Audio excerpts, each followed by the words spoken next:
नमस्कार सर। नमस्कार। मैं कृष्णकांत जोशी शासकीय जवाहर उच्चतर माध्यमिक विद्यालय का छात्र हूँ। सर, हमारे विद्यालय से निकलने वाली हस्तलिखित पुस्तक के लिए मैं आपका साक्षात्कार लेना चाहता हूँ। अगर आपकी अनुमति हो तो हम साक्षात्कार प्रारंभ करें। बिल्कुल। सर, मेरा पहला सवाल है कि आप अपना पूरा संक्षिप्त परिचय दीजिए और हमें बताइए कि आपने देश सेवा का मार्ग क्यों चुना है? ओके। मैं नरेंद्र तिवारी 1993 में मैं रतलाम की 21 मध्य प्रदेश एनसीसी बटालियन से संबद्ध हुआ और मैंने officers training academy Kamthi Nagpur Maharashtra से भारतीय सेना का मानद कमीशन प्राप्त किया और उसके बाद मैं 21 मध्य प्रदेश एनसीसी बटालियन में एसोसिएटेड एनसीसी ऑफिसर के रूप में कार्यरत रहा। देखिए, देश सेवा का मार्ग चुनने का जो आपने प्रश्न किया है, हम जिस मातृभूमि में पैदा होते हैं, वहाँ की अन्न, जल और वहाँ का परिवेश, वातावरण निश्चित रूप से ये हमारे जीवन का मुख्य आधार होते हैं। मातृभूमि से, देश से, समाज से हमें बहुत कुछ मिलता है और उसी कारण हमारा ये आज का स्वरूप बन पाता है। तो निश्चित रूप से हमारा भी नैतिक दायित्व होता है कि हम अपने आप को उस ऋण से मुक्त करने की दिशा में कार्य करें और इसीलिए मैंने इस मार्ग को चुना और निरंतर प्रयास किया कि मैं देश, समाज और मातृभूमि को कुछ अपनी ओर से कर सकूं। सर, मेरा अगला प्रश्न है कि आपके अनुसार सच्चा देशभक्त बनने के लिए विद्यार्थियों में कौन-कौन से गुण होने चाहिए? बहुत अच्छा प्रश्न है आपका। सबसे पहले तो विद्यार्थी को ईमानदारी से पढ़ाई करना चाहिए। उनके दिलो दिमाग में ये होना चाहिए कि पढ़ाई का कोई शॉर्टकट नहीं होता, मेहनत ही उन्हें सफलता दिलाती है।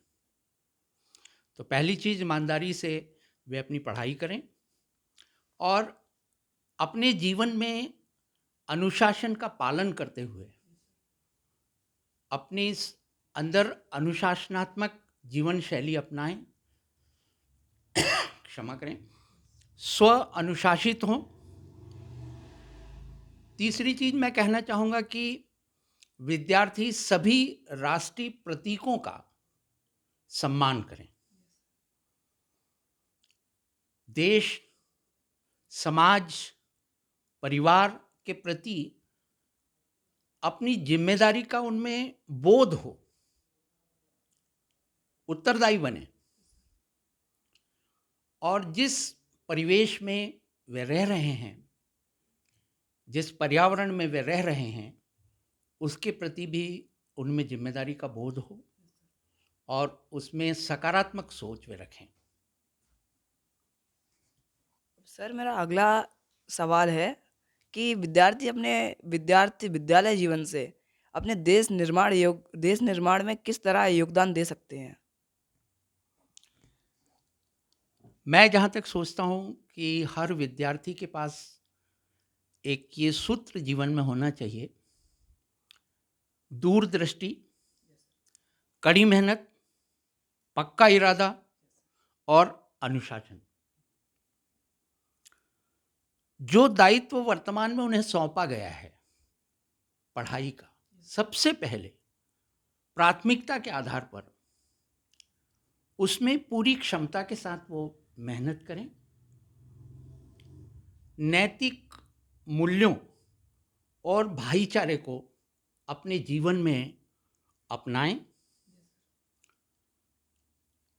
समन्वय और सामंजस्य, कोऑर्डिनेशन एंड कोऑपरेशन को अपने जीवन में अपनाएं और उसके बाद समाज और देश के विकास में सकारात्मक सहभागिता को सुनिश्चित करने की दिशा में काम करना चाहिए। अब सर मेरा अगला प्रश्न है सर, अनुशासन, ईमानदारी और जिम्मेदारी का एक सफल नागरिक बनने के लिए आपका एक संदेश या तीन महत्व। देखिए, किसी भी व्यक्ति को एक आदर्श, भरोसेमंद और सफल नागरिक बनने के लिए अनुशासन, ईमानदारी और जिम्मेदारी ये मुख्य कंटेंट्स होते हैं, मुख्य आधार हैं इसके लिए। अनुशासन जीवन को व्यवस्थित रखता है। स्व अनुशासन हर प्रकार के फ्रस्ट्रेशन, अवसाद से आपको सुरक्षित रखता है। ईमानदारी आप में विश्वास और नैतिकता को कायम रखती है। तीसरी चीज जो आपने कही, जिम्मेदारी, सेंस ऑफ रिस्पॉन्सिबिलिटी। यदि विद्यार्थी में है तो निश्चित रूप से ऐसा विद्यार्थी, ऐसा व्यक्ति अपने कर्तव्यों के प्रति सजग होता है और उसके अनुसार वह मेहनत करता है। ये तीनों ही गुण जिस विद्यार्थी या व्यक्ति में होंगे, निश्चित रूप से वो बड़ा सशक्त व्यक्तित्व होगा और सशक्त व्यक्तित्व ही सशक्त राष्ट्र के निर्माण में अपनी भागीदारी सुनिश्चित कर सकता है।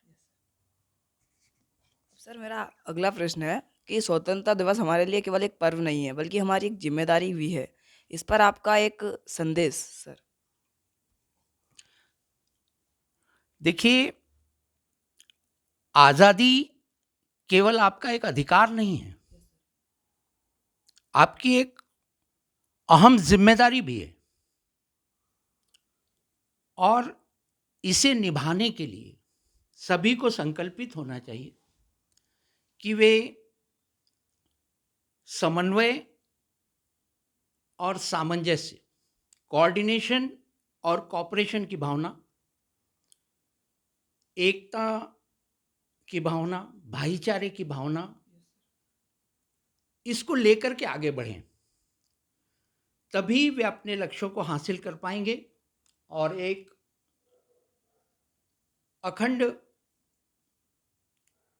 देश के निर्माण में अपनी भागीदारी को सुनिश्चित कर सकेंगे। अब सर मेरा अंतिम सवाल है कि देश के सभी युवाओं और विद्यार्थियों के लिए आपका एक प्रेरणादायक संदेश सर। देखिए, संदेश तो बहुत से हैं लेकिन आपने उसका एक सीमाएं बांध दी हैं। मैं ये कहना चाहूँगा कि सफलता का कोई शॉर्टकट नहीं होता।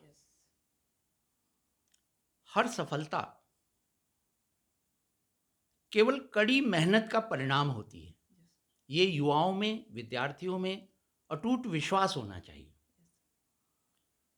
एक चीज मैं और कहना चाहूँगा,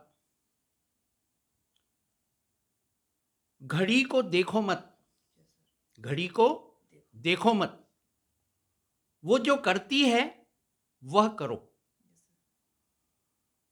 वो चलती है, चलती रहती है, निरंतर चलती रहती है। इसलिए उसको केवल देखो मत, जो वो करती है वो करते रहो, निरंतर करते रहो, जब तक कि आप अपने लक्ष्य को हासिल ना कर लो। धन्यवाद सर। ओके।